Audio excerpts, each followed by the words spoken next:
Welcome, ladies and gentlemen, to another episode from Sacko to Shiva with Chase, Tom, and Anthony, presented by 816 Podcasting. Today, we're going to recap Week 7, do injuries around the league, and give you some of our Waiver Wire Adds for this coming up week.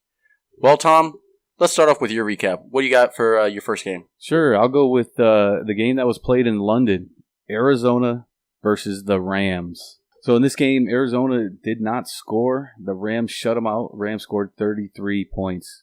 Rams improved to 5-2. The big reason why Arizona didn't score was Carson Palmer got injured. Before he got injured, though, he completed 10 of 18 for 122 and then got replaced by Stanton.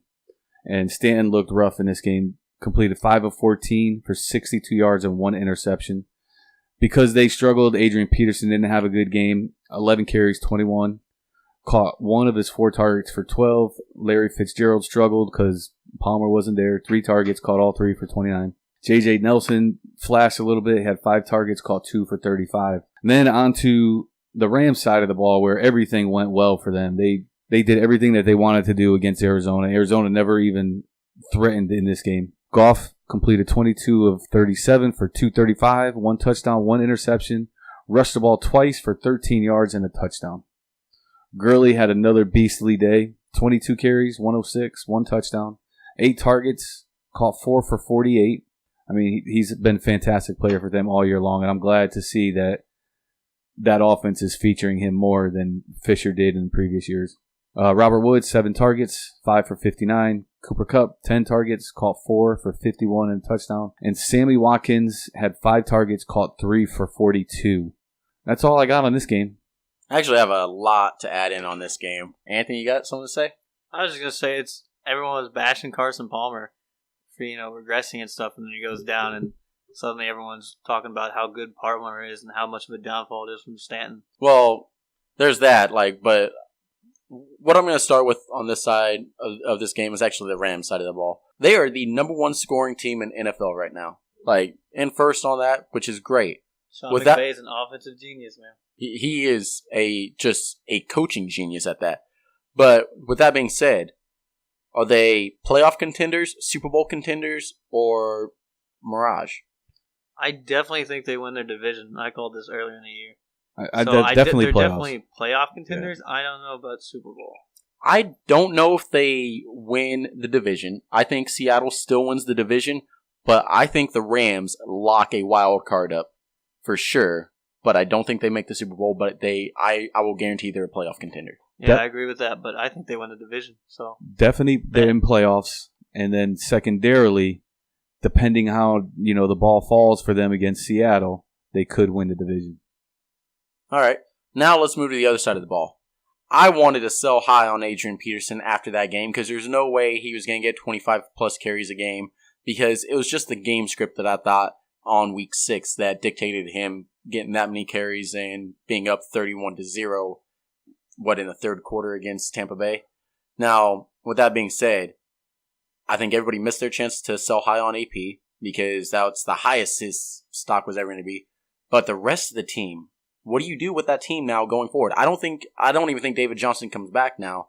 I think they just leave him on the bench or on the IR for the rest of the season because, you have to. There's no point in bringing him back because you're not going to make the playoffs without Palmer. Yeah, I think Palmer is the key to that whole offense. And with him going down, I don't know if Stan can do the same thing he does. For me, you missed your chance to sell high. You got that right. But I still think there's people out there that believe that you can sell to. You're not going to get maybe what you wanted in return. But to me, he'd barely be owned. He's definitely, you got to play the matchups here. So I think still sell him if you can. I think there's a few people that still believe in him. I think if you can find those people, you sell them, but I don't think you find anybody to buy in on that because I don't believe in it. Well, Arizona is on a bye week coming up, so they got a week to figure out what they're going to do going forward, so we'll see. Yeah, it's just the offensive line issues for me, but getting into Thursday Night Football, we had KC at Oakland. Everyone knows what happened. I'll go over it real quick. Oakland wins 31-30. Obviously, there's the 2 defensive penalties at the end that gave them untimed downs. Few quick stats. Raiders haven't scored more than 17 points in 4 straight games coming into this. But obviously, the Chiefs' defense is awful at giving up big plays, and that's what we saw this week. It's the first back-to-back losses since October of 2015 for the Chiefs when they went on that 11-game winning streak afterwards. They snapped a 12-game winning streak against the AFC West. It's the best division record in that time span. And there's two specific players I want to talk about. Amari Cooper, who had the best fantasy performance this week since Hunt's Week 1 performance against the Patriots. First 6 games, 18 receptions, 146 yards and a touchdown. Last week against KC, 11 receptions, 210 yards, 2 touchdowns. The other guy I want to talk about is Alex Smith. Boy, do I love me some Alex Smith this year. So he's on pace to beat Sam Bradford's record for completion percentage, which was set last year. He's at 72.4%. Sam Bradford set the record at 71.6%. He has 8.68 yards per attempt in the air, which is best in the league.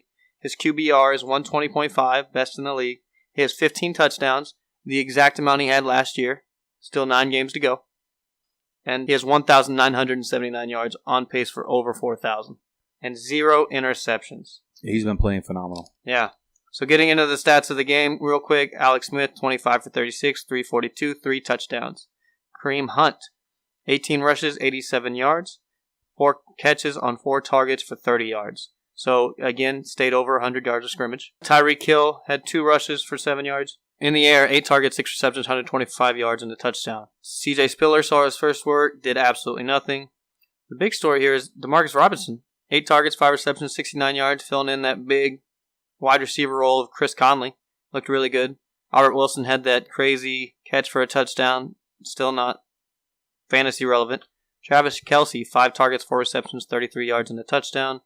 Touchdown kind of saved his day. I'm surprised they didn't use him more. But going on to the Raiders side, Derek Carr, 29 of 52, 417 yards, 3 touchdowns. By the way, threw the ball 52 times, was not sacked once. That annoys me. Like, I get what we're trying to do. Like, Sutton says, like, he likes to drop guys back in coverage more because quarterbacks get the ball out quicker. So instead of rushing 4 guys plus, he likes to just rush 3 and put more guys back in coverage. But when you're on 3rd and 11 or 4th and 11 in the damn 4th quarter and a stop wins you the game, damn it, send in some guys. We're too talented at pass rush to just let Derek Carr stand there all day and find the open guy when the game's on the line. It blows me away. So Marshawn Lynch did absolutely nothing. He left in the 2nd quarter, right before halftime, ran on the field. He'll be suspended a game. He had 2 attempts for 9 yards. DeAndre Washington, 9 attempts, 33 yards, and a touchdown. In his absence, Jalen Richard also filled in 9 attempts for 31 yards. Amari Cooper, talked about his day. Jared Cook, 7 targets, 6 receptions, 107 yards. He's looking like a really good fantasy tight end moving forward. Michael Crabtree, 7 targets, 3 receptions, 24 yards, and the game-winning touchdown saved his day. I don't think, for me, you pick up any of Marshawn Lynch's backups because he's only suspended 1 game and they got a tough match coming up, but that's just my opinion. You still have value in both of those backs, especially because we have 6 teams on a bye week, so that's the caveat there. Well, I'm going to move on to Bucks and Bills. This was an interesting game because Jameson Winston, he should have sprained his AC joint sooner because, dang, 32 completions on 44 attempts, 384 yards, 3 TDs, and an interception. Like, he balled out. But then you got Doug Martin, 20 attempts for 49 yards, kind of rough. 2 receptions on 3 targets, 31 yards. And then O.J. Howard, upsetting a lot of people this week because Cameron Brate kind of was not really a goose egg, but he missed out on 2 TDs, that O.J. Howard guy. And is O.J. Howard going to be a feasible PPR option going forward after 6 targets, 6 receptions, 98 yards, and 2 TDs? I don't think so. I think they clearly just weren't focusing on him, and they thought he was just in there to pass block. I think if you look on all of his receptions and the touchdowns, it was just broken coverage, and he's wide open. So he had no choice but to throw it to O.J. Howard. He got wide open on both of the touchdowns that he scored. Well, the reason why I think it's actually still going to be Cameron Brate is because Cameron Brate was actually targeted 9 times, 6 receptions for, I believe, 60 yards. So, he still got 12 points. It wasn't the ridiculous day that O.J. Howard had, but it's still definitely a feasible option for both of them, I think, going forward. Definitely, if Cameron Brate goes down, you have to pick up O.J. Howard. Then Mike Evans, obviously still the target leader on the team with 10 targets, 7 receptions, 88 yards, got a TD. And then Deshaun Jackson getting 8 targets, third highest on the target chart, 5 receptions, 73 yards. I thought it looked good on that side of the ball for them. Tyrod Taylor, I started him in a few DraftKings. He did his day for me that I kind of wanted. He had 50 rushing yards, which is always awesome to get with him because that always it's like 21 points for him almost every time he plays at home, and I love it. You can just stencil that in. But he had 33 attempts for 20 completions, 268 yards, a TD, 50 rushing yards. LaShawn McCoy had his first rushing touchdown of the year and added another one. He had 23 rushes for 91 yards and 2 TDs. He had 5 receptions, 7 targets, 31 yards. About time, Shady. My first round draft pick in 2 leagues, bro. Let's go. Then there's another guy that's on their team that I think could be the pickup in the receiving core finally because it's somebody that Sean McDermott loves, and that's Deontay Thompson. And he was targeted 4 times, 4 completions for 107 yards. He was released by the Bears. I'm just saying, like, and the Bears have nobody, so I mean, he's getting an opportunity with Buffalo, and that's a great thing. You know who I could see being an interesting ad for the Bears, or even Buffalo, but I don't think it happens. Martavis Bryant. Yep. I would like to see him to go to Buffalo, but do you think Buffalo is a playoff team? Yes. Yeah, I could see them being a playoff team. I definitely think they get a wild card spot, especially with the AFC West struggles this year. And then the tight end on the team that people are going to want to know is Nick O'Leary. He was only targeted 2 times, but he got 2 receptions for 58 yards. With Charles Clay out, I really think he's a tight end to own here. I definitely can see a target increase for him. Last week, he had 5 targets for 4 receptions, I think like 40 yards. This week, it was kind of a dud week for him, but I can definitely see his target share going up because aside from Deontay Thompson now, and Shady, you don't got much other options there. And then here's one thing that just solidifies, we've said it before, but there's no reason to own Zay Jones. He was targeted 9 times for 2 completions and 17 yards. Just don't own him. And I believe he had 3 drops on those 9 times. He's been struggling this year. I think his catch rate is under 10% right now. Yeah, it's bad. It's low. It's very low. I was so high on him in preseason too, man. I wanted some Zay Jones. And that's about all I have with that game. I think Shady McCoy being that involved in that offensive game plan is huge, and that's going to continue going forward from what I see. Yeah, that's what they have to do to win. Mm-hmm. Am I up next? Yes, sir. All right. Baltimore at Minnesota. This game had a record-breaking 9 field goals. Woo! Man, nothing but kicks in this game. Joe Flacco, 27 of 39 for 186, 1 touchdown. Javorius Allen, 6 carries, 20. Caught 8 of his 11 targets for 29 yards. That's a huge day. Collins carried the ball 10 times, got 30. The target leader in this game was Chris Moore for Baltimore. 8 targets, caught 2 for 36, and the only touchdown. Mike Wallace got injured after the first quarter. He had caught his only target for 9 yards. Watson, 5 targets, caught all 5 for 38. Then we flip over to the Minnesota side. Case Keenum, 20 of 31 for 188 and 1 interception. Latavius Murray had the big day here. 18 carries for 113 and 1 touchdown. He's still going to be involved whenever there's a inside the 20 for a rushing touchdown. McKinnon had a decent day, nothing special here. 14 carries, 47 yards. 3 targets, caught all 3 for 10. Adam Thielen had 12 targets on this side, caught 5 for 41.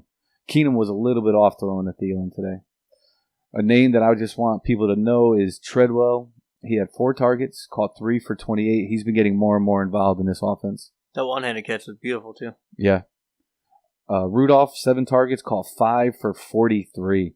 This is an instance where Minnesota's defense was phenomenal and Baltimore couldn't really do anything. Yeah, I think you might start any defense against Baltimore, man. They just try to turn the ball over. I don't know what's going on.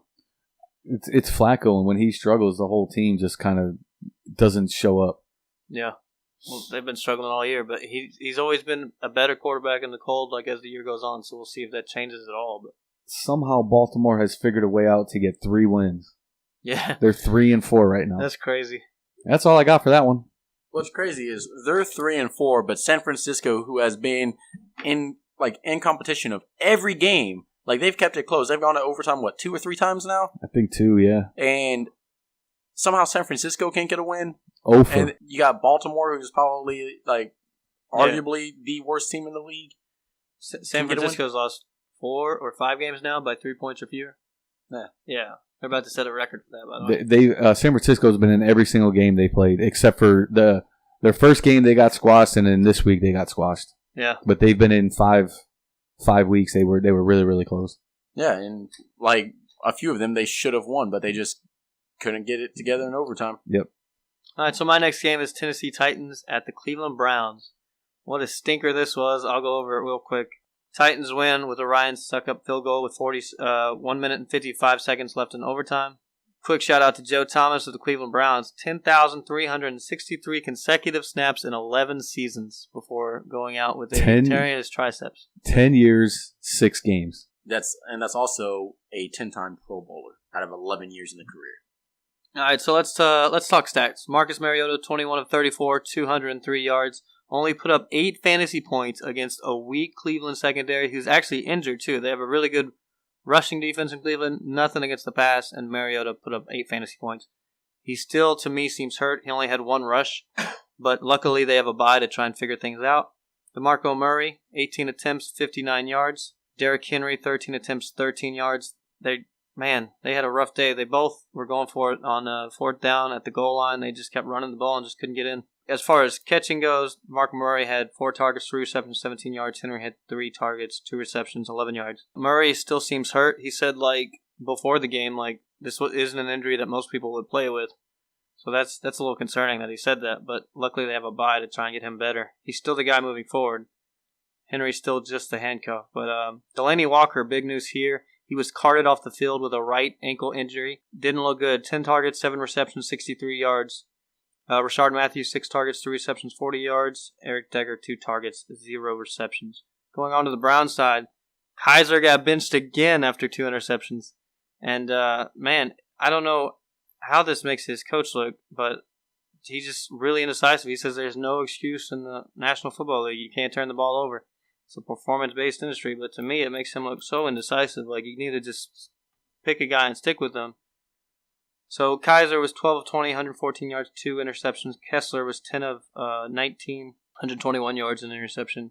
Crowell, 17 attempts, 35 yards. Duke Johnson, 7 attempts, 26 yards. And he also had 7 targets, 6 receptions, 45 yards. He was the bright spot here.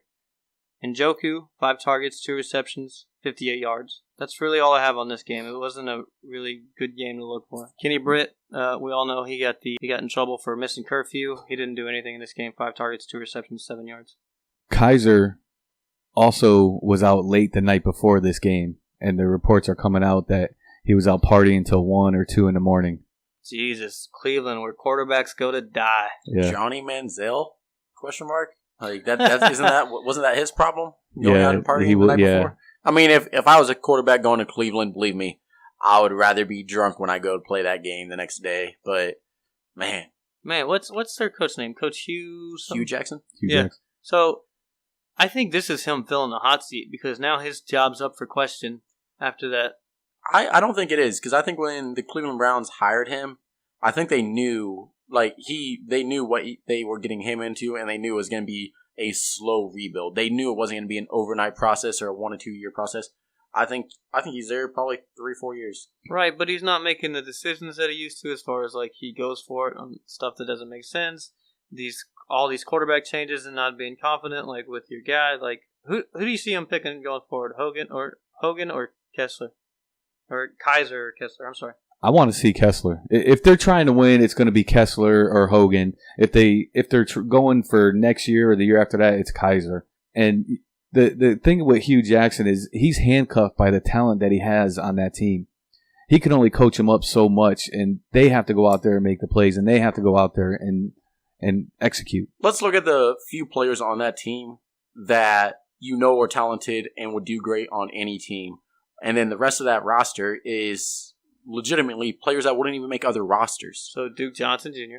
No, Duke Johnson wouldn't make another roster in my opinion. He would be the 3rd or 4th RB on another roster. He could be a PPR back. Maybe. I'm looking at David Njoku, Myles Garrett, Joe Thomas, who's injured now and out for the season. Who was that safety they had? Jabril Peppers. Jabril Peppers. The linebacker they got from New England. But that guy's never shown commitment to National Football League in general. But I know who you're talking. I can't think of his name. Yeah, he got traded last year. Yeah. Yeah. I'll look him up real quick. But yeah, it's hard when it's hard when you don't have the talent around you to try and make a team better. And I think that's what Cleveland is. They're going to be in that for the long haul, and I think that saves them. We just named maybe 5 players on a 53-man roster that's in the NFL that would make another team's NFL roster and be considered starters. Jamie Collins. 3 tackles, 2 assists, 1 sack for this week. For me, though, you're 0-7. You're not going to win. Winning is not what's important right now. It's your future. So to keep bitching Kaiser, to me, makes no sense. Well, regardless of what they're doing, the only thing they're doing is playing for the number 1 draft pick again. I don't care who you start. I just want you to be committed to it. And you know what's crazy? Look at Cleveland Browns' history of picking QBs.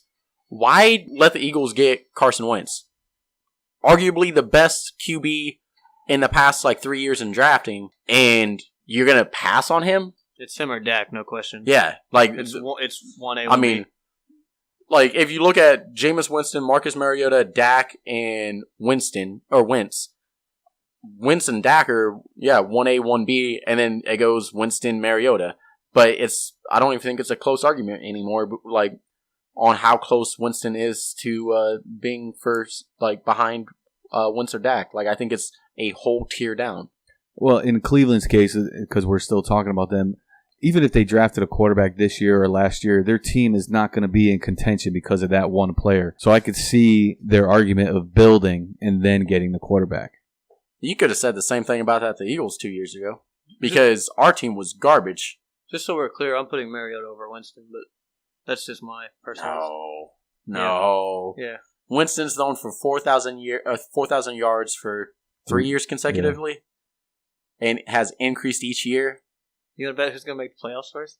Because in that week division, I win. That's not a fair. Winston is going to win a Super Bowl before Mariota. Bet. This is going to be a lifelong bet because neither of them are going to win a Super Bowl. You have a long time to pay that up. I only thought the Buccaneers were just a few years away. But, anywho, it's your turn, Chase. All right. Sorry about talking about the Browns for so long. That was dumb of us. I'm moving on to Carolina at Chicago. Man, Chicago put a beat down on Cam Newton. Ugh. Did you see the Revenant video? Yeah. Keith tagged me in that too. You didn't read it. So it's the bear with the Chicago Bear helmet on, and Cam Newton's Leonardo DiCaprio, and the bear just goes to town on him. Yeah, it was great. So Cam Newton, 34 attempts, 21 completions for 211 yards, 2 interceptions, one of them being a pick six, a 76-yard pick six. Given it really, you can argue that it wasn't his fault, but he threw the ball to the wrong spot. Kelvin Benjamin is completely covered, and he tries to force it to Kelvin Benjamin behind his back, where the defender still somehow reached around and tipped it. It tipped over him, and then you got, I believe it's Alexander or somebody, or Williams or somebody for Chicago. Williams, I think, because he had both of the touchdowns. He had both of them, who had already got a 75-yard fumble recovery off of Cam Newton for a touchdown. Takes that interception to the house, too. And I was just like, man, I should have started Chicago's defense. Like in DraftKings, it was between Chicago and Saints, and I went Saints all the way across the board, and I should have went Chicago at least in a few spots because that could have definitely helped out. I like the Saints pick. That's one of those hindsight things. There's no way for me. But Cam Newton still rushed for 50 yards. Stewart ran 14 times for 48 yards. Christian McCaffrey, 7 attempts, 10 yards, 9 targets, 7 receptions, 36 yards.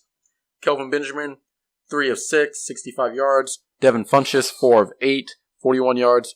Ed Dixon, 3 of 5, 18 yards. But my favorite stat of this game is in NFL history, there has been 10 games where a QB has started and ended the game and thrown less than 10 times. And out of 8 of those games, that team has won. 3 of those 8, John Fox has coached that team. Mitchell Trubisky passed 7 times, 4 completions for a grand total of 107 yards and won the game. By 14 points. Yeah, by 14 points. That's crazy. But 10 times in NFL history. That's crazy. And 8 of them were wins. 3 of them were by John Fox. That's crazy. If somebody would have told you that your offense is going to score 175 yards and you're only going to pass the ball 7 times, do you think your team wins? No. I wonder, it's crazy. Do I not have a quarterback? Like, did all my guys get hurt 7 times? No, they just ran the ball and they were controlling time of possession. It was crazy. So the guy who had both returns was Eddie Jackson, the safety for Chicago. Just want to get that out there, all right, so we there get we straight. Go. And then Jordan Howard, 21 attempts, 65 yards. Tariq Cohen, 1 reception on 3 targets for 70 yards. Jesus, it was a deep pass to him, too. Like, it was a 40-yard pass, and he took it for another 30 yards. But I was like, Mitchell Trubisky dropped it into him. It was a little behind Cohen. He had to cut back to get it. If he would have dropped it right in front of him, Cohen would have been, like, he would have took it to the house. But he had to, if you see him on that route, on that slant route across the center of the field, because it was a deep, deep slant, he had to cut in about 3 or 4 yards to catch the ball, and then he had to cut back out. He made it look smooth.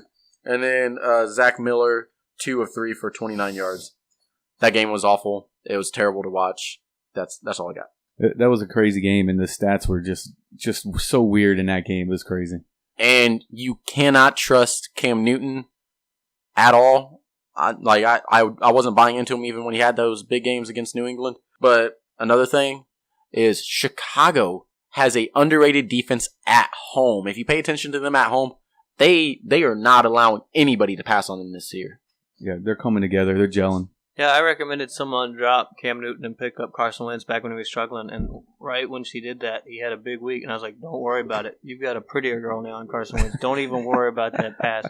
And again, Wentz is still doing good. And Newton had 2 good weeks. And now he's back to sucking. So. All right, so is it my game next?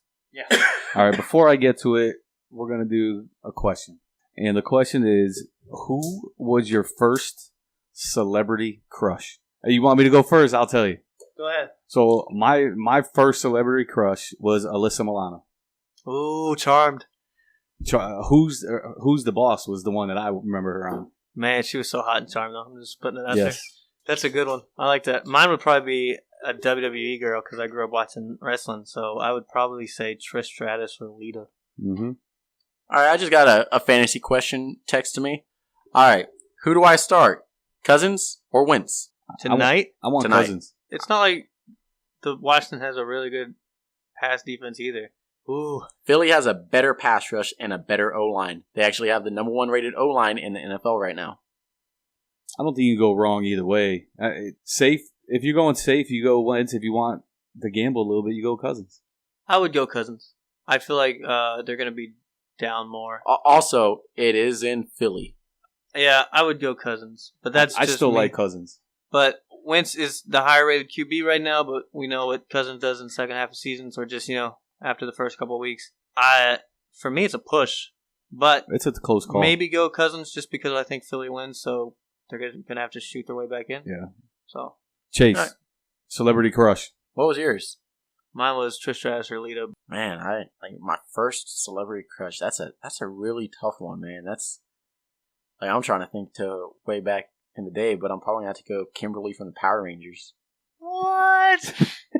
Man, you went way back in the day. You said first celebrity crush, man. Crush, like that's before I liked girls. Bro, I was liking girls when I was a kid. Okay, like I think I was like 3 years old. Like, what's that? She was like girl next door. She wasn't like crazy hot. Like my brother is gay. He goes underneath the bed messing with G.I. Joes. I was underneath the other bed with my sister's Barbies. Okay, that's how you know who was gay and straight. What? All right, true story. Let me get to my next game. I'm going Jacksonville at Indy. This game was blowout right from the start. Jacksonville won 27-0. Jacksonville actually tied the 84 Bears for having 2 games of 10 sacks or more. So I mean their defense is really, really up there right now. Yeah, it's only happened 2 other times. So that's crazy in the same season. Yep. Blake Bortles had a game, 18 of 26 for 330 and a touchdown, 4 carries for 11 yards. Ivory was the fill-in for Fournette. He had 17 carries, 47 yards, and a touchdown. He looked decent in this game. Yeldon was the star rusher here. 9 for 122, a touchdown. Caught 2 targets for 21 yards. Marquise Lee, 6 targets, caught 4 for 72. Hearns, 8 targets, 5 for 101. That's the first 100-yard game, I think, for them this year. Lewis, mentioned him real quick. 3 targets, 2 for 29, and caught another touchdown. I think he's about to double up on his career. Brissett completed 22 of 37 for 200, rushed 5 times for 31 yards. The Jacksonville defense was all over him. He didn't have time to do anything in this game. Gore carried the ball 9 times for 34. Mack had a pretty strong showing for his first time in increased playing time. Carried the ball 5 times for 26. Had 6 targets in the passing game, caught 4 for 40. T.Y. Hilton, 8 targets in this game, only caught 2 for 27. Those corners for Jacksonville are shutdown corners. Moncrief, I'll mention him because he had 4 targets, caught 2 for 30. And then the security blanket, Doyle, 7 targets, caught 6 for 44. Again, Jacksonville dominated this game from the start. They upped their record to 4-3 in this game. I don't know if the AFC South is as weak as people think it is. Just because, I think Jacksonville and Houston are going to, separate themselves soon. I think it's a 2-man race. As long as Luck doesn't come back, and the report I got today said he's not going to come back till at least week 13 now. So. Yeah, he had a setback and isn't even throwing again now. So yeah, it does become a 2-man race. Okay, my next game was Denver at LAC. First time in 25 years Denver was shut out. It was longest active streak, second longest in NFL history. San Francisco actually had 420 games back in the day. So quickly getting to the stats, Trevor Siemian, 25 of 35, 207 yards, and an interception, and it was an ugly interception, too. I think he thought Demaryius Thomas was going to run over the top because Siemian was getting pressured, so he comes out left, and he thought Thomas would go up top or something, but Thomas just stopped. He thought the play was dead and just throws an ugly pick right to the defender. Anthony and I were watching that together, and we both said, wow, Thomas gave up on that play when Trevor Siemian, who, they were down, they weren't going to win the game, but he was struggling to try and make something happen. And Demaryius Thomas literally just stopped running, stopped jogging, just came to a standstill and was just looking at Trevor Siemian. Wasn't even trying to block downfield for him. And when Trevor Siemian lobbed the ball, if I was a QB, my argument right there is I thought you were going to cut above that defender because the defender wasn't even moving. He was just standing there too. If you would have cut above him, that lob would have been right there in the basket, 5 yards over him, and he would have been gone. It was an ugly interception, though. And but all day, Siemian was under pressure. They had 5 sacks, but a lot more pressure. So C.J. Anderson, 10 attempts, 44 yards. Can't run that much when you're down. He also had 2 targets, 1 reception, 17 yards. A.J. Derby led the passing game, 7 targets, 6 receptions, 66 yards. You thought Thomas would have a big day with Sanders out, but it just really allowed them to double team him. He had 6 targets, 2 receptions, 9 yards. It's actually his second time this year he's finished under 3 fantasy points, and in 12-team leagues, he might be your wide receiver 1, so that's a scary stat right there. Phillip Rivers, 15 of 26, 183 yards, 2 touchdowns. Melvin Gordon was the 5th most started running back, and he finished with 5 points. He had 18 attempts for 38 yards and 4 catches. Or 4 targets, 1 catch, 6 yards. So, not a good day for him, especially in a game where they win. You would expect more. But he had a rough day. They had 4 straight attempts on the 1-yard line that Denver just stopped him. Yeah. Stuffed him 4 straight real times. Early in the game. So, Travis Benjamin had 2 touchdowns. One was a punt return, one was a catch, and he only had 1 catch on the day. He had 1 rush as well. So, very little usage, making the most of it. 1 catch, 42 yards, touchdown. Keenan Allen, 7 targets, 3 receptions, 41 yards. Just a really tough secondary. Hunter Henry, 5 targets, 4 receptions, 73 yards. That's all I have on this game. Yeah, Denver looked out of sorts. They never really got into this game. Siemian missed a lot of open wide receivers from the side that I saw. Yeah, but to be fair, man, with his starting right tackle out, he was under pressure all day. Yeah. Everything he did was hurried. And just a quick shout out, I forgot to say Von Miller is now 2nd in franchise history for the Denver Broncos in sacks. To me, he's the best pass rusher in the game. I don't know. Joey Bosa is up there too, man. And he's younger. Yeah, screw the AFC West, man. It sucks. The crazy thing about Bosa is in this game, they moved him up and down the defensive line. So he took some snaps as a nose tackle. and a tackle, and then an end, and then dropped back into coverage a few times. So he's become complete. And the thing is he was dominant in every spot he was at. Yeah. Like, he was just, like, the only thing that I don't like about this guy is his nose, okay? He has a weird-looking nose, and it bugs me. But, like, this guy just, in general, is a dominant force on that pass rush. And I understand why he was trying to hold out last year when he got drafted. Or was it the year before? But yeah, his rookie year. Yeah, his rookie year. Because it's the same reason why Aaron Donald just was doing his holdout. Is because those rookie deals are terrible for those defensive players. And they need to get paid more. Do you guys think Denver makes playoffs? It's 2 straight weeks they've lost. I think now you have the blueprint on how to beat them, just like the same thing with the Chiefs. And if a team has the talent to do and enforce the blueprint, they're not going to make it. I'll be honest. I think the reason why they won is because of the experience of Phillip Rivers. Not because he's a phenomenally talented QB, but the experience. And here's an interesting thing. Is that one of the most talented QB classes in the past, 20 years? Because those 3 QBs in that draft, there's 4 Super Bowl rings. Eli Manning, Ben Roethlisberger, and Phillip Rivers. And all 3 of them are going to pass 50,000 passing yards probably this season. Man, I don't want to say that. I'm just saying, like, I'm talking about, if you talk about the QB Eli class, Manning's had a couple good runs. Like, I've been high on Ben his whole career, but Phillip Rivers has never done anything. I actually put Phillip Rivers over Eli, despite the fact Eli has a ring. I'm not a huge Eli fan. I think the 2 that he's gotten he played phenomenal in those 2 years. So, like, for me, though, it's still wide open as far as the playoff race goes because the AFC in general is so bad. Like, you got 3 teams in the AFC, and then you got another group of about 6, and then another group of about 6. The AFC East is the only division with the winning record. They have 3, 4, and 2 teams with New England, Miami, and Buffalo. Everybody else, man, it looks like Pittsburgh's on top, and then it's everybody else. And it looks like Houston and Jacksonville, and then in the AFC West, it's Kansas City. So Miami should not be a 4-2 team, though. No, they're definitely pretenders. Yeah, they should be, a 1-5 team? Like, I have no idea how they're winning games. Yeah, it's crazy. I think Ajayi is the key to that team. But you got the Patriots, you got the Chiefs, and you got Pittsburgh as the top 3 teams. And then the next group of teams, they're all just kind of there. Just wide open. Yeah. You know, I think the AFC South could get Jacksonville or Houston wins, and one of them gets the wild card. And then to me, it's between Buffalo, Denver, and Oakland. All right. Well, talking about Miami, let's go ahead and get to that game. New York Jets at Miami. McCown. Jesus. This guy is just performing so far under the radar, but I believe he was a number 4 QB of the week or number 5 QB of the week. Like, he had a great week. Yeah. He was number 1 in the noon slot. But 17 completions on 27 attempts, 209 yards, 3 TDs, 1 interception, and a rushing TD. Isn't this guy like 40 years old?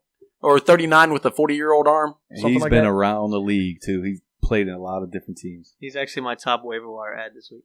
Yeah, he's probably mine, too, because I just lost Carson Palmer. So, Bilal Powell, 9 rushes, 43 yards, 2 receptions on 2 targets, 40 yards. Matt Forte, 7 rushes, 41 yards, 5 targets, 5 receptions, 41 yards. So, I mean, they 83 yards and 82 yards. They both were, just efficient. Robbie Anderson has my favorite TD celebration of the year. Jumped into the Miami stands on a TD and sat down in there were just empty seats all over that Miami stadium. And he just lounged back in that nice, comfy leather chair. And I was like, that's what's up. Like, that was a great TD celebration. Wait a minute. You didn't like the Le'Veon Bell, Antonio Brown celebration? The hide-and-seek play? That was Juju Smith-Schuster. Oh, was it Juju? And Le'Veon Bell. Yeah. He actually hated it, and I was like, I like it. But no, my favorite was when Kareem Hunt put the Eagles to sleep, laid down on the football. But I'm just saying, like, I wasn't a big fan of the hide and seek. I like the because how many people do you know have ever jumped into the stands and just took a seat? Like, oh, I'm a member of this game too. But Robbie Anderson, 3 of 5, 35 yards and a TD. ASJ continues to be a tight end starter every week. He's starting to remind me of Gary Barnidge a few years ago, where you just don't think about it. Just start this guy. 3 of 5, 21 yards and a TD. In a TD-dependent position, he is getting you a TD every week. And then you got Jermaine Kearse, 1 of 4, 29 yards and a TD. Now, the big news on this game is Jay Cutler went out with 4 minutes left in the second quarter with broken ribs, probably out for the season. So you're looking at Matt Moore starting for the rest of the season. Now, people are probably going to be down on this offense, but with what Jay Cutler was doing for us, like I know I was high on him at the beginning of the season. I think Matt Moore is obviously the increase because he came in. His first, I think it was his first or second drive, he threw an interception. But Matt Moore was 13 of 21, 188, 2 TDs, and an interception. When targeting Jarvis Landry, he was actually 5 of 8 on targeting Jarvis Landry out of the 7, and Jarvis Landry went 7 for 11 and 93 yards in the TD. The TD came from Jay Cutler. Both TDs that Matt Moore passed was to Kenny Stills, and if you paid attention last year, Kenny still had his best games with Matt Moore playing and Devontae Parker out. Mm-hmm. So Kenny Stills was targeted 4 times by Jay Cutler. 2 of them were called back due to penalties, and then the other 2 were incompletions. But then the rest of his completions, he went 6 for 9, 2 TDs, 85 yards. All 6 completions came from Matt Moore, and it was just good rapport between both of them, and I'm okay with that. Just a quick note, though, of caution. Devontae Parker is looking like he'll be back this next week. Yeah. But even with that being said, I'm still the target share for Jarvis Landry. I'm keeping him. I'm not selling high on him. Kenny Stills, I think, could be a boom or bust bench option if you have a tough matchup. Devontae Parker, so injury prone. Like I said, he's one of my favorite wide receivers, especially in that division. What about Ryan Anderson from New York side? Robbie Anderson? Yeah, Robbie Anderson, I'm sorry. He should be 100% owned, but he's not a 100% start every week. Right. He's getting the targets, right? The targets really aren't all that there because, they're not I know, passing last that much. week he had 8, and the week before that he had 9. So, but he's not catching many of them. He's the deep threat. He's the boom bust kind of guy. Yeah. But so for you too, you had him? Tom? Yeah, I had him. Especially this week, you got to remember you got 6 teams on bye week, so you got to have fill-ins for those spots. And why not have a guy like that? Yeah. I'm gonna stash Robbie Anderson, and if I have somebody on bye or if I have somebody with a retarded matchup, I'm gonna go Robbie Anderson. I'm gonna play my matchups, be smart about it. And then Jay Ajayi, 23 rushes, 51 yards, and 3 of 4 for 26. 2 completions from Cutler and 1 completion from Moore. And that's all I got for that game. All right, I got 2 more. Dallas at San Francisco. Dallas squashed San Francisco in this game, and San Francisco is 0-7 on the season. Big news in this one is Dan Bailey, the kicker for Dallas, got injured. So they're currently looking for a new kicker, so keep that in mind. The most accurate kicker in the NFL? Yep. Dak Prescott, 16-25 for 234, 3 touchdowns, 4 rushes for 26, 1 touchdown. He had a great day. Zeke Elliott, 26 for 147, 2 touchdowns. Ooh, Zeke had a good day. 3 targets on a day, caught 1 for 72 and a touchdown. Zeke had a phenomenal day, but Dallas did what they had to do in this game and just squashed them. Des Bryant, 10 targets, 7 for 63 and a touchdown. Jason Witten, 4 targets, 4 for 54 and a touchdown, and had a phenomenal one-handed catch in this game. On to San Francisco. Bethard, 22 of 38 for 235.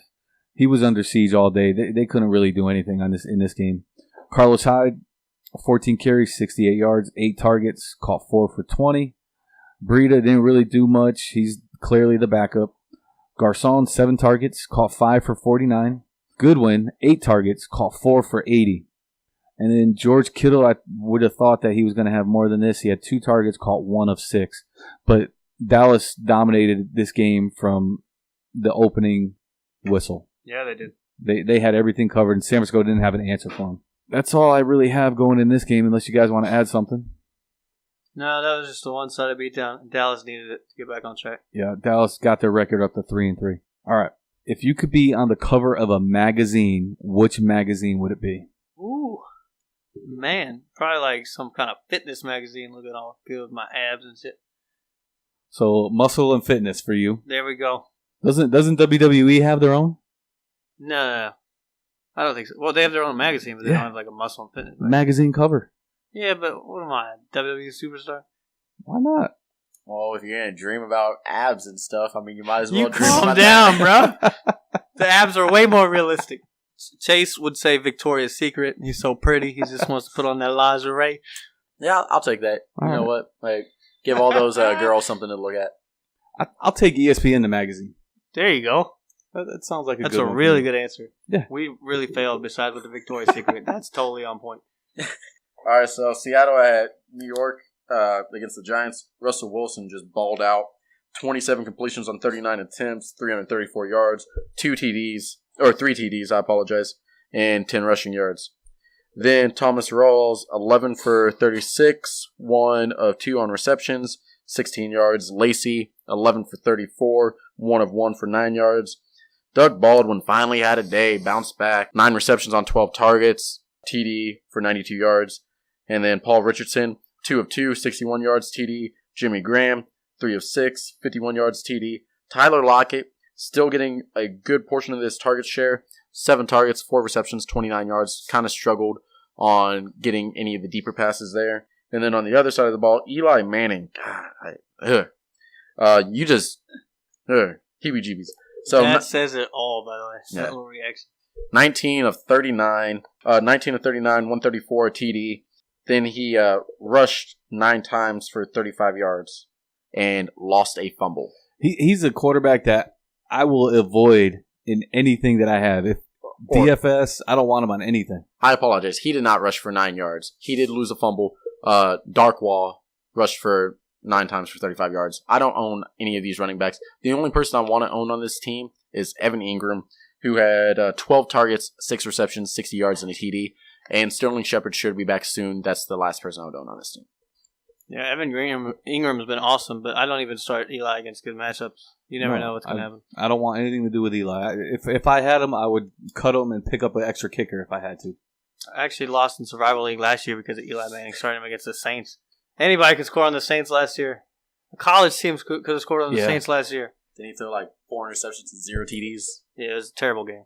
And somehow you and I scooted by the Survival League this week.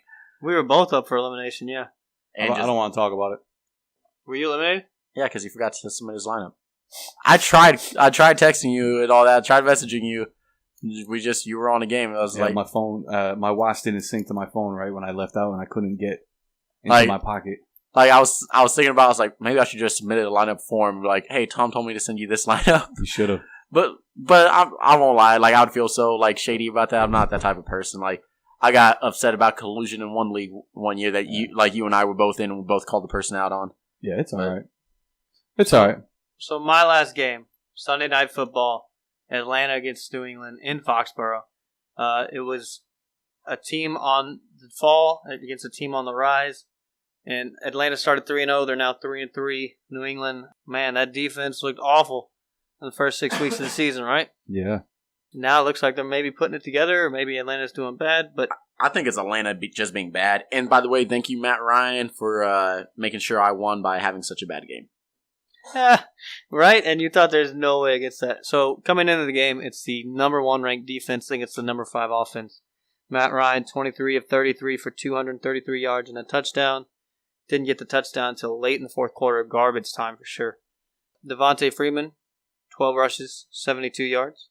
3 catches on 3 targets, 18 yards. Tevin Coleman, 6 rushes, 16 yards. 1 target, 0 receptions. Not like him. Julio Jones finally got in the end zone. Yay. 13 targets, 9 receptions, 99 yards, and a touchdown. Mohamed Sanu, 10 targets, 6 receptions, 65 yards. Thank you back. Welcome back. Thanks for getting me another 10-plus points. I love him, man. I start him in a 10-team league. I love him. He's always like a guaranteed 10 points. Austin Hooper, 1 target, 1 reception, 6 yards. You almost lost me today, Austin Hooper. How dare you? Interesting thing about Matt Ryan, too, aside from making sure I won my league by having a bad game. Matt Ryan is the first QB this year to not pass for more than 300 yards against that New England defense. All right, so let's talk. Do you panic on Matt Ryan? Yes. I panic on Matt Ryan because of the offensive coordinator. I don't panic, and here's why. To me, Matt Ryan is what we always thought he was. If you get rid of last year, he's been consistent. This is who he's always been. He's not elite. He's a good quarterback. He's like a Phillip Rivers. He's like a Big Ben. He's like a guy that you start with matchups. He's not a guy you play every week, and that's what the belief was coming into the year, that he's elite and you play him every week. I don't think he is that. But I don't think he's droppable, and I think he's absolutely a low-end QB1, high-end QB2, and you start them based on matchups. My question to you is, I'm panicking based on where I would have drafted him at. Because where I would have drafted him at, really, I could have had so many other better QBs. Where do you rank him rest of season? Top 12, outside top 12, and be specific. So a couple things on that, because first of all, I tell you this all the time. I think people put way too much stock in draft position when the year's already started. Once we have stats and we know what people are doing, who cares about where you drafted him, number one.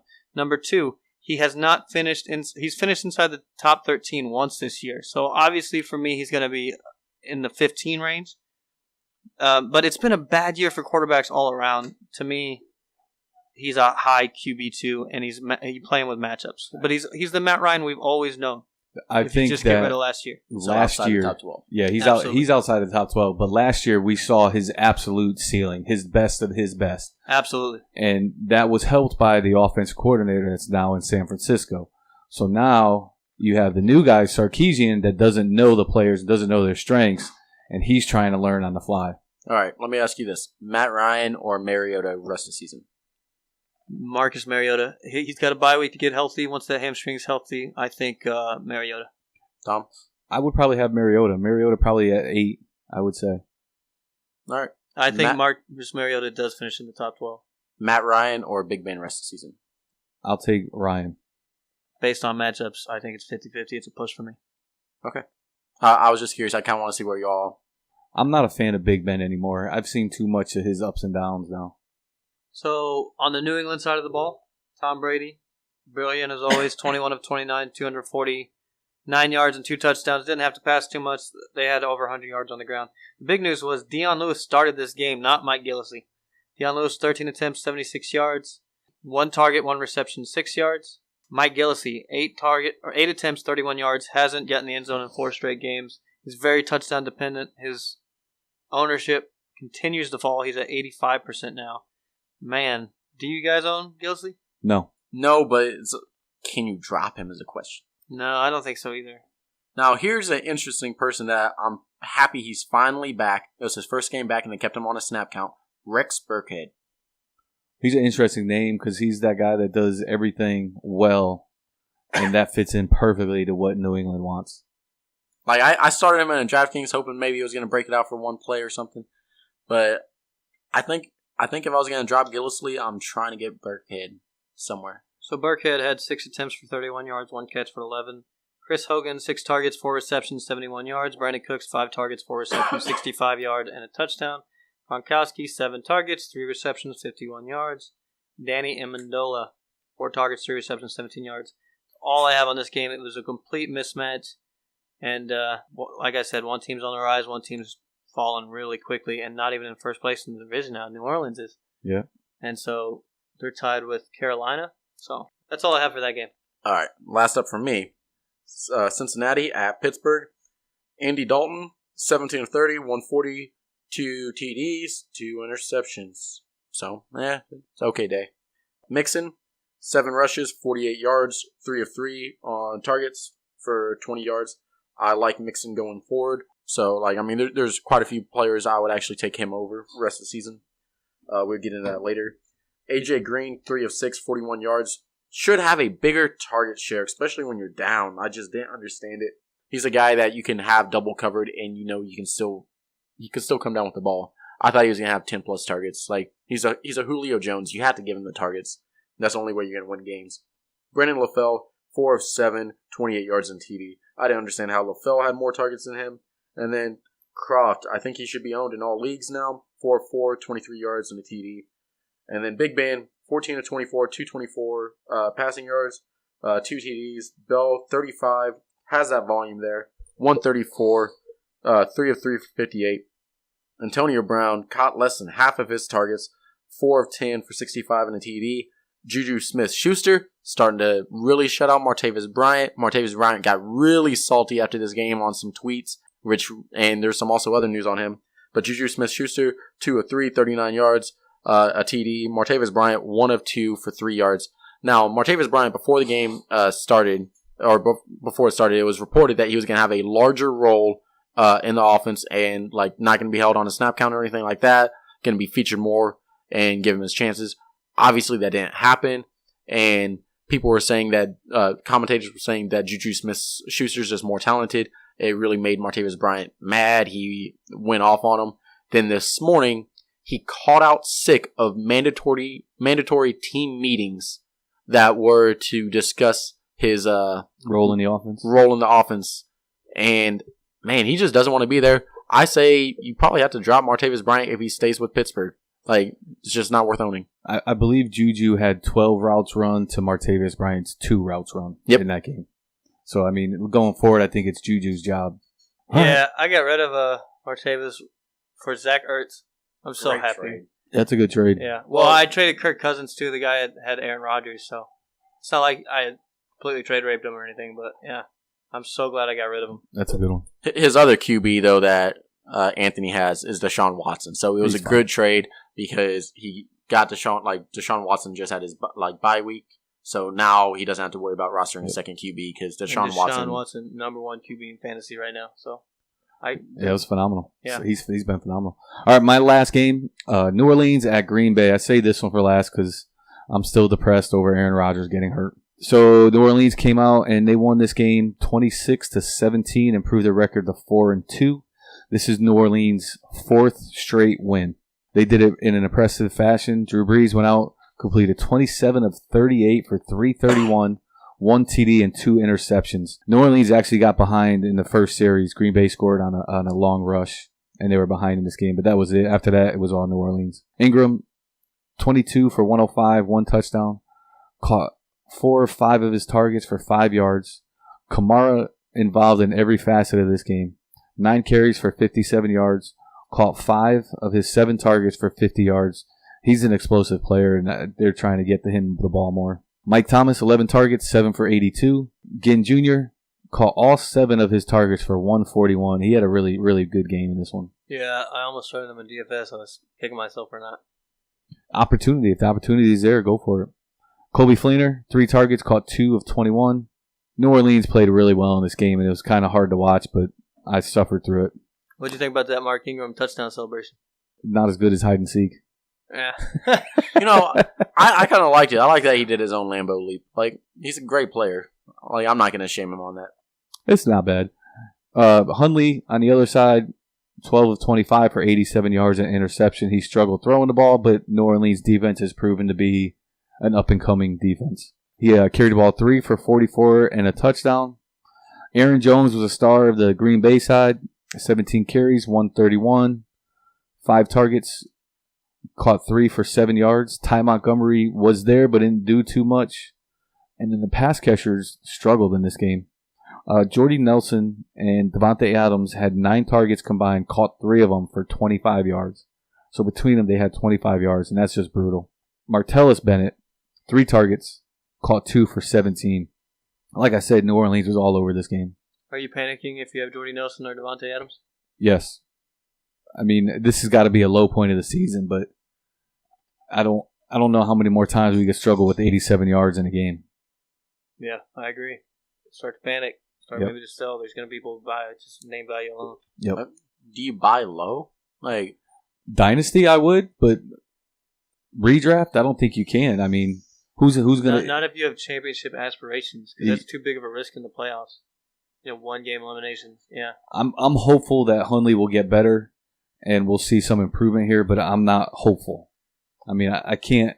Yeah. I can't grasp around it. They have a pretty tough schedule rest of the season too. I mean, you got Detroit twice, who has a decent pass defense. Chicago, who's been good at home, who they have at home, and then you got Baltimore, Pittsburgh, who has a number 1 pass defense, and Minnesota. It's a tough schedule. It's tough. I'm hoping for an 8-8 season out of Green Bay now. So this week we have 6 teams on a bye. Arizona Cardinals, Green Bay Packers, Jacksonville Jags, the Rams, the Giants, and the Titans. With those 6 teams on a bye week, we also have a few injuries.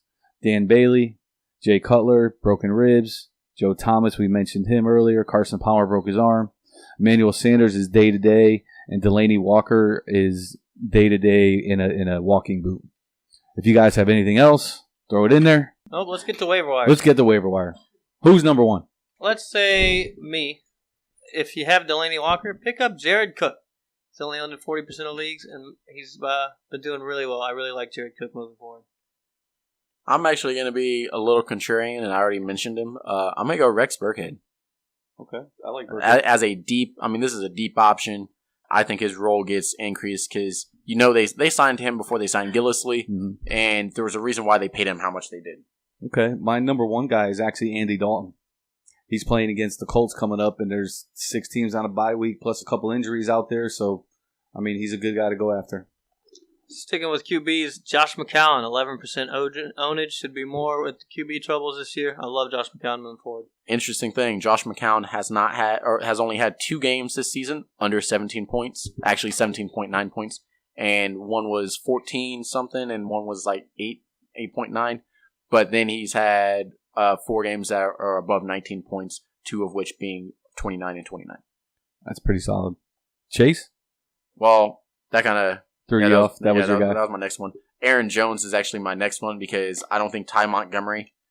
Dude, I still own him in the listener league. Like, I didn't drop it, but I was just like... It's weird that a lot of people dropped him. They played him when Montgomery got hurt. He had a big game, and then he was dropped all of a sudden. Yeah, because everybody saw Montgomery coming back. And if you listened to me last week, I said that I thought Montgomery, he's not a running back. But yeah, he was a running back in college, but he's not a running back. Aaron Jones is a true running back, and that's what they need. And I think that's what they got with him. And I think you don't see Montgomery being featured in the run game anymore, like I said last week. I think you start seeing him move back to the slot, especially with all these injuries to the QB and that offensive line. You need some more options in the slot. Another running back I'll throw out there is I like what Deion Lewis has been doing for New England.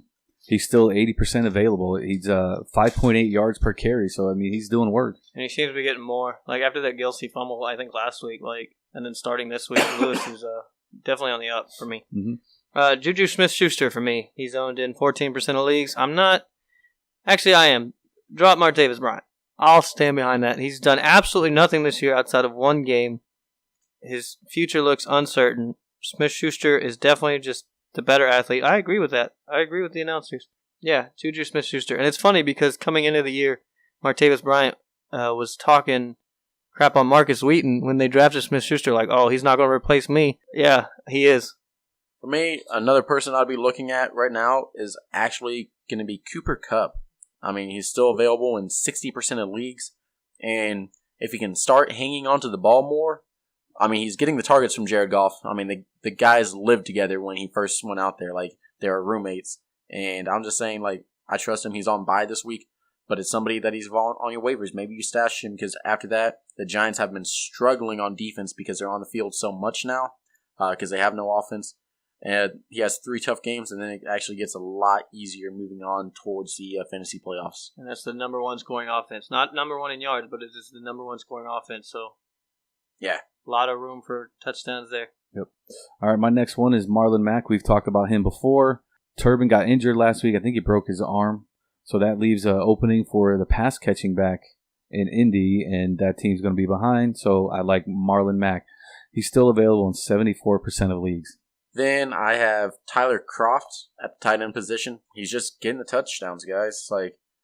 He's had 3 touchdowns in the past 3 weeks, 2 in week 4, or in the past 4 weeks because they were on bye last week, 2 in week 4, and then 1 this week. But he's getting a target share of 4+ every week, which, that's kind of what you expect with the tight ends, but you just want those touchdowns. And coming up, he has Indianapolis this week, Jacksonville week 9, and then it goes Tennessee, Denver, Cleveland, and pretty easy after that. Okay. I will go with Teddy Ginn Jr. He's still available in 88% of the leagues. He's second on the team in targets, and it looks like he's upping his catch rate this year, so that's a good thing for him. Teddy Ginn Jr. Well, if you've got any more, I'm done. All right, so just because we have 6 teams on bye weeks, I'll throw the names out there, and if you guys want to add something in there, go ahead. Latavius Murray still owned 35%. Richard and Washington, both the backups at the Raiders. Kenny Stills available at 85%. Sanu, one of your favorites, Anthony, at 78%. These 2 guys that I'm going to mention are kind of stashes right now, but they can be useful. Galladay in Detroit and Corey Davis in Tennessee. Matt Moore in Miami. John Smith, the backup tight end in Tennessee. And O.J. Howard the other tight end in Tampa. All right, guys, that's all we have for you today. Thanks for joining us here at 816 Podcasting Presents From Sacko to Shiva. Make sure to check us out on YouTube, Facebook, and Stitcher. Make sure to rate and review Stitcher. It gets us on Stitcher's best shows list, and that obviously helps get viewers. Make sure to check out Mark Out Wrestling with Anthony and Glenn. They're very passionate and love that show. Thanks, guys. Thank you. Appreciate all love. Keep it coming.